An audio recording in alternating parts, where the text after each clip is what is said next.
बिहार में कोरोना की जांच में तेजी लाने के मकसद से स्वास्थ्य महकमे ने निजी लैब में भी जांच की सुविधा देने का फैसला लिया था। इसमें 1500 से 2500 रुपए खर्च आने की बात कही गई थी और इसके लिए 2 लैब को मंजूरी भी दी गई थी। लेकिन सरकार के इस फैसले की जो हकीकत सामने आई है वो बेहद चौंकाने वाले हैं।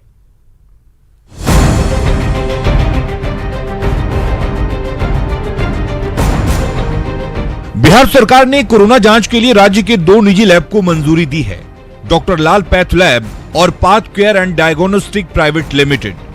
उम्मीद थी कि दोनों निजी लैब अब लोगों का न केवल सैंपल लेंगे बल्कि जांच भी करेंगे, लेकिन इन लैब की जो हकीकत सामने आई है वो चौंकाने वाले हैं। एक ने तो जांच ही शुरू नहीं की और दूसरे पाथ केयर एंड डायग्नोस्टिक ने जांच शुरू की तो पटना में नहीं बल्कि सैंपल गुड़गांव भेजा जाने लगा, वो भी कार से, और रिपोर्ट आने में 48 से 72 घंटे का समय लग रहा है। 60 से 72 घंटा लग जाता है। यहाँ से हमारा गुड़गांव जाता है, डिफरेंस लग जाता है। गुड़गांव भेजते हैं वो बाइक कहाँ जाता है। निजी लैब में 2 चरणों में जांच होनी थी। पहले स्क्रीनिंग के लिए अधिकतम 1500 रुपए तय किया गया था और जांच में पॉजिटिव आने के बाद दूसरे चरण की जांच के लिए अधिकतम कुल 4500 रुपए लिया जाना था। लेकिन एक तो पटना में जांच नहीं शुरू हुई, ऊपर से 2500 रुपए की जगह ये निजी लैब 4500 रुपए वसूल रहा है। लेकिन इस पूरे मामले में पाथ डायग्नोस्टिक का कोई भी स्टाफ कैमरे पर बोलने को तैयार नहीं है। सवाल यही है कि जो सरकार द्वारा तय रेट था उससे अधिक लिया जाना कहां से न्याय उचित है, और फिर जांच यहां नहीं हो रही है तो गुड़गांव क्यों किया जा रहा है।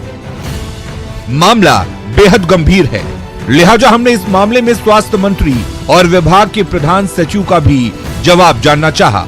तो देखिए क्या हुआ।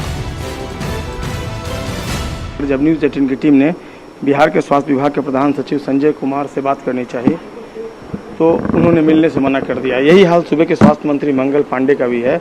जाहिर सी बात है, जब सवाल सरकार की नाकामियों को लेकर हो, सरकार के गलत फैसले को लेकर हो, तो चाहे प्रधान सचिव हो या मंत्री कुछ भी बोलने से मना कर देते हैं और ऐसे में सरकार की मंशा पर सवाल खड़ा होना लाजमी है। कैमरा पर्सन आशीष के साथ संजय कुमार, न्यूज 18 पटना। और द न्यूज 18 की खबर का एक बार फिर बड़ा असर हुआ है। पटना के पालीगंज अनुमंडल क्षेत्र में धड़ल्ले से अवैध बालू खनन की खबर दिखाए जाने के बाद पुलिस और खनन विभाग के अधिकारियों ने संयुक्त रूप से कार्रवाई की है। न्यूज 18 पर खबर चलने के बाद खनन विभाग ने आनन फानन में एक स्पेशल टीम गठित की और इस टीम ने रानी तालाब थाना क्षेत्र के लहलादपुर सोन नदी बालू घाट पर छापेमारी कर अवैध रूप से बालू से ओवरलोडेड 4 हाइवा को जब्त किया। इसके साथ ही इस टास्क फोर्स ने महाबलीपुर सोन नदी बालू घाट से भी 2 ट्रैक्टर को जब्त किया है।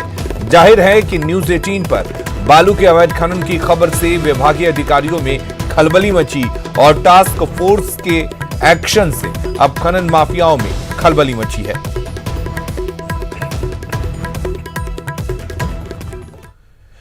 शुक्रवार की रात उत्तर प्रदेश के औरैया में हुए भीषण सड़क हादसे में झारखंड के 11 मजदूरों की मौत पर राज्य के पीएचईडी मंत्री मिथिलेश कुमार ठाकुर ने गहरा शोक जताया है। साथ ही इस मामले में यूपी सरकार पर निशाना साधा है कि औरैया में हादसे में मारे गए मजदूरों घायलों के साथ अमानवीय कृत्य किया गया है, जिसके लिए यूपी के सीएम योगी आदित्यनाथ को माफी मांगनी चाहिए। वहीं झारखंड सरकार ने इस हादसे में मारे गए लोगों के आश्रितों को 4-4 लाख रुपए मुआवजा और घायलों को 50,000 रुपए मुआवजा देने की घोषणा की है। इस तरह का बर्ताव उत्तर प्रदेश की सरकार ने उन मृतकों के शव के साथ और जिस तरह से घायलों के साथ किया, इसको पूरी दुनिया में ये मानवता को शर्मसार करने का कृत्य उत्तर प्रदेश की सरकार ने किया है। केंद्रीय वित्त मंत्री निर्मला सीतारमण ने आज आर्थिक पैकेज की आखिरी और 5वीं किस्त का ऐलान कर दिया। आपको बता दें कि इसके तहत मनरेगा योजना के तहत 40,000 करोड़ का अतिरिक्त आवंटन किया गया। साथ ही नई गाइडलाइन के कॉर्पोरेट कंपनियों और एमएसएमई को राहत दी गई है। दिवालिया प्रक्रिया 1 साल तक के लिए स्थगित कर दी गई है, जिसके तहत डिफॉल्टर की नई परिभाषा बनाई गई है। अब तकनीकी गलती के चलते आपराधिक कार्रवाई नहीं होगी। इंडियन बैंकरप्सी कोड में भी सुधार किया गया है। इसके अलावा इन्फेक्शन की जांच के लिए जिले और ब्लॉक स्तर पर पब्लिक हेल्थ लैब बनाए जाने की घोषणा की गई है, जबकि टेक्निकल एजुकेशन को बढ़ावा देने के लिए पहली से 12वीं तक के छात्रों के लिए one nation one class channel की शुरुआत करने का ऐलान किया गया है। ऑनलाइन शिक्षा से छात्रों को जोड़ने की सरकार की ये बड़ी जीत मानी जा सकती है।